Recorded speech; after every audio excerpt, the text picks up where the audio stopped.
Good afternoon, everybody. We've just had our lunch, and after lunch, all of us want to have a very, very, very nice sleep. No, we want to have a very nice session. So that is what I'm going to try and do over the next 15 minutes. And I want all of you to listen very, very carefully because I'm going to talk about a superpower which, if you inculcate, 99.9999% of your problems, especially people problems in your life, will disappear. So the story is mine, but the lesson is yours. And in these 15 minutes, if you're listening closely, you'll also understand what this is for. I'm going to tell you a story. Once upon a time, in 2006, there was a young, talented boy in the most prestigious medical college of this country, JJ Hospital. He must be so excited, so happy, so full of life, right? Absolutely wrong. He was disappointed, he was angry, he was scared, he was fearful, he wanted to escape somehow from there. And that guy, my friends, was me. This is 2006. That time I used to blame the external situations, the students that I am with. I used to blame the teachers. I used to blame that I am away from home. All external agencies. But slowly I realized that there is only one culprit. And that culprit is me. And that is internally. I'll give you two examples of what was the problem. The problem was rigidity of my mind. Two very simple examples, but it will give you an idea of how profound an effect it had on me. Example number one. My dad, when I was going into medical college, like any normal Indian dad, told me, "Beta, alcohol और smoke मत करना, ये बुरी चीज़ है, जो ये चीज़ करते हैं वो लोग बेकार होते हैं." एकदम normally he told me. What is the interpretation though that I drew from it? Alcohol and smoke are the worst things in the world. Anybody who does it is a bad person. Therefore, if I am in company of anybody who smokes even occasionally, I am in company of anybody who drinks occasionally, I am also a bad person. It went to such an extent that anybody who drank or smoked even occasionally was not allowed inside my hostel room. And almost everyone used to do it once in a while. So 90% of the guys were out of the friends list. I'll give you another example. Again, this my dad told me very casually, कि बेटा वहाँ पढ़ाई करने जा रहे हो, ज़्यादा लड़कियों में मत लग जाना. What is the interpretation that the young Sagar draws though? Totally my fault, now I know that. Getting into relationships is a waste of time. I've come here to study, I've come here to study, I've come here to study. Now one instance, our entire college bus was going to Alibag in first year, and we were playing Antakshari. And you know what happens in colleges? One of my friends, he said, "Arey Sagar ko ye ladki achhi lagti hai." And I was furious, aisa kaise bol diya? And it was a question of my self-esteem, pride back then. You know what I did? In front of the entire packed bus, all the girls, all the beautiful girls are there. What I said? All the girls in my class are my sisters. This is what I actually said, my friends. That was the level of rigidity with which I was operating. But slowly, slowly, slowly it changed. This was 2006. Now let's fast forward to 2009. In 2009, from not having 5 friends that I could call my own, I was elected as the general secretary of my college. I was leading 1,000 students and doing all sorts of cultural activities, collaborating on 100 different things. The icing on the cake is one example I want to share with you, and that was what I call as the Dean Office Dharna. Now this is not to be replicated. Please listen with caution. What happened was our library in JJ Hospital was not in a very good shape. And I, as General Secretary, and many of my friends, we were trying to get it rehabilitated or renovated. And we were going from pillar to post, but nothing was happening. So one fine night, we printed 500 posters saying we want to renovate our library. And in the morning, Dean Sir walks in and he sits in his office, and we let him do that. And after that, me, leading 500 kids, we went outside Dean's office and we sat there. And we did not leave Dean Sir leave till we had a proper meeting. And in one day, and I was at the helm of all of it, And in one day, we got almost 30 lakh rupees sanctioned for the renovation of our library. The library got renovated in 4 weeks, in 4 months, sorry. Again, move forward to 2015. So from 2006, in 9, I had grown a little. In 15, I was the president of Doctors Union in Maharashtra, that is called as MAD, Maharashtra Association of Resident Doctors. And even then, we did a lot of collaboration, a lot of agitations, a lot of andolans to improve doctors' living condition, to improve the condition to improve the condition between doctors and patient, improve that relationship. We did a lot of campaigns. One campaign I remember is Selfie with Doc. So basically, any patient who finds that some doctors really helped him, you click a selfie with that doctor, you post it on social media, and the number of selfies we get, we will treat that many number of schizophrenia patients for free. We did a Harley-Davidson bike rally, wherein we tied up with the Harley-Davidson Bombay group, and in white aprons, we went all around Mumbai, raising awareness that doctors shouldn't be hit. We talked a lot about child sex abuse. We tried to make medicines available at a cheap price for patients. So all of this I was doing is in 2015. Now that is fine. The key question for all of you is, from 2006 to 2015, how did this change happen? That is the key.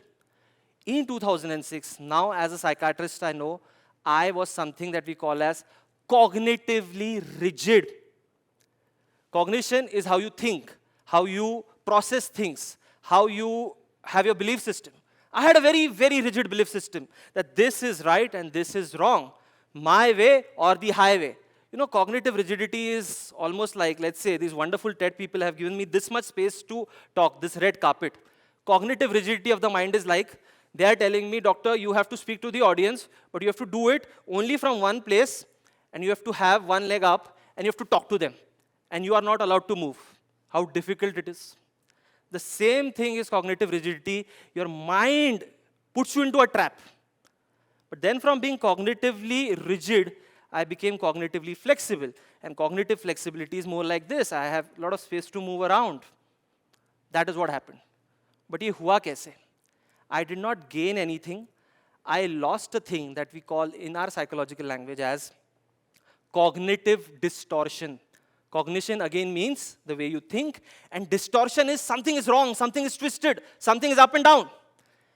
And my cognitive distortion was black and white thinking. So I thought that the world is either black or white, and my dristikon to the world, my way of looking at the world was either black and white. I'll give you an example. I can't see any of you now. I used to say, oh, I've come here to study. That is white. Anything else apart from study is black. I am not going to be making girlfriends over here. That is white. If I talk to any girl, it's wrong. That's, again, black. So black and white thinking was very, very, very, very high. But later, I realized that the world is not black and white. The world is what? The world is gray. And there are 50 shades of it, as all of you know.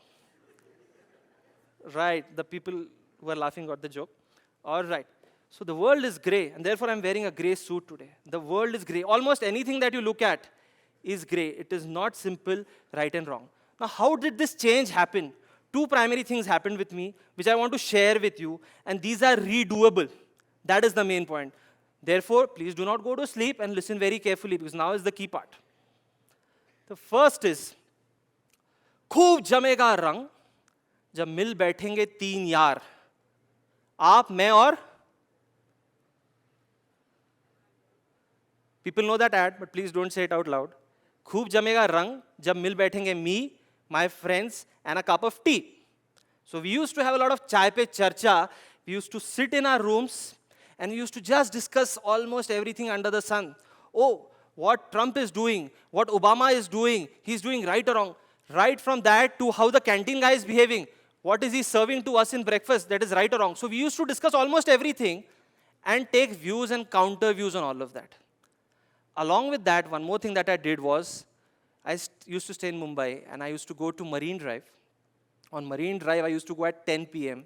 I used to have earphones, and I used to just look into the abyss. I used to look into the Black Sea, the horizon of the Black Sea, and I used to just sit there, talking to myself, खुद से बात करता था, self-talk, from 10 p.m. to 7 a.m. in the morning.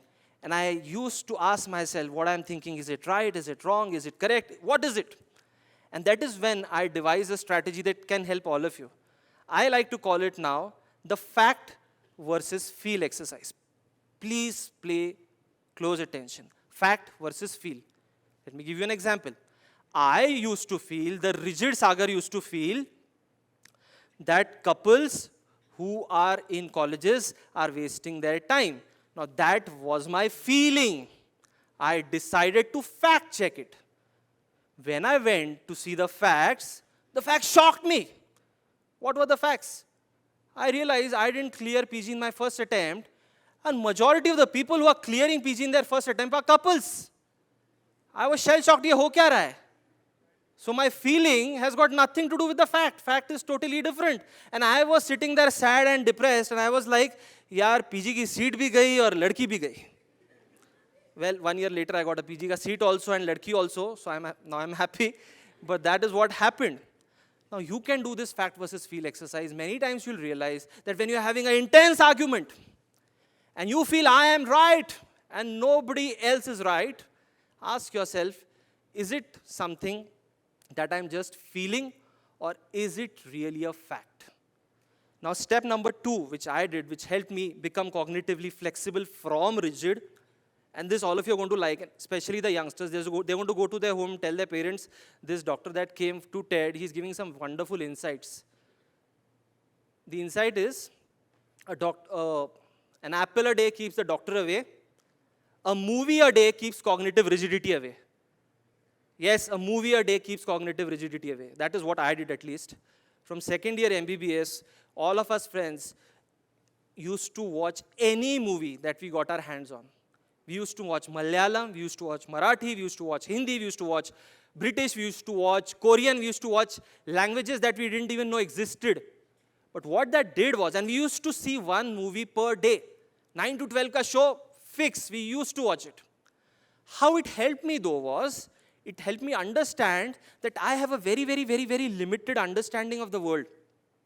And when you look at stories from all around the world, you realize that the same thing can be perceived in a 360-degree angle. It can vary a lot from person to person. And movies taught me that. And I want to give one example regarding the same.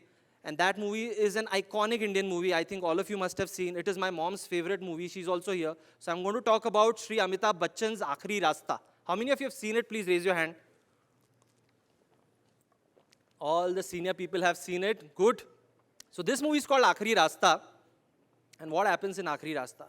Aakhri Rasta ka aakhri scene pe we'll go. But first, some backdrop. The backdrop is that Amitabh Bachchan plays a double role in which the senior Amitabh Bachchan, who's the father, unfortunately has his wife killed by 3 very influential people. So he goes to jail and he's made the culprit. They put it in such a way that he's the one who killed the wife. And the junior Amitabh, the son, grows up with some relatives. He becomes a nice, dashing policeman. Now, after 25 years, the senior comes out and he is on a mission to avenge his wife's death. Now, the last scene is there. Senior Amitabh wants to kill one of the influential guys, but the junior Amitabh, who's a policeman, by the way, is tasked with security of the same guy whom the father is wanting to kill. Now the interesting part happens. Both of them are pointing guns at each other. And that is when the senior Amitabh Bachchan says, "Hi, tumhe jo 6 dikhai de." He draws a 6. In the mud, he draws a very big 6. And he says, "Beda, tumhe jo 6 nazar, mujhe jo 6 nazar aa raha hai, aapko wo 9 nazar aa raha hai. I am seeing it from one perspective. You are seeing the exact same thing from another perspective. Neither are you wrong, neither am I wrong. I'll do my duty, you do yours." And that is how the movie ends. So this is a very extreme example, of course, but basically what I want to say is that having a lot of cognitive flexibility can help you in life. Now, my journey to reach here was a little painful.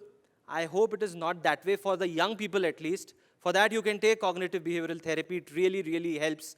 Because cognitive flexibility, my friends, is a superpower, is a true superpower.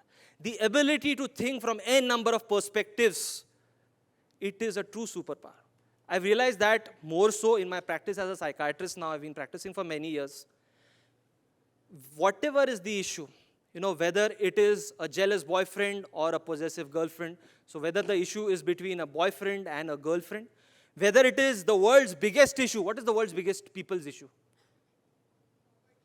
No. Duniya bhar ki saas bahu ki hoti tu मैं. So basically, mother-in-law, daughter-in-law issue is not the biggest, but it is the commonest. That is also an issue that is 99.9% of the times a perception issue. The issue between a boss and an employee is generally a perception issue. It is generally a perspective issue. And if you have that flexibility of mind, I am guaranteeing you that these issues will not arise in your life. With that, I would like to end here. But before that, just to check that all of you are awake and nobody slept, I want you to take your right hand up. Everybody, please do that. There are no cameras on you, but still I want you to do it. And I want you to place your right hand on your chest where your heart beats. And there's only one takeaway message that I want to give all of you. Please remove all your inhibitions. Please remove all your filters.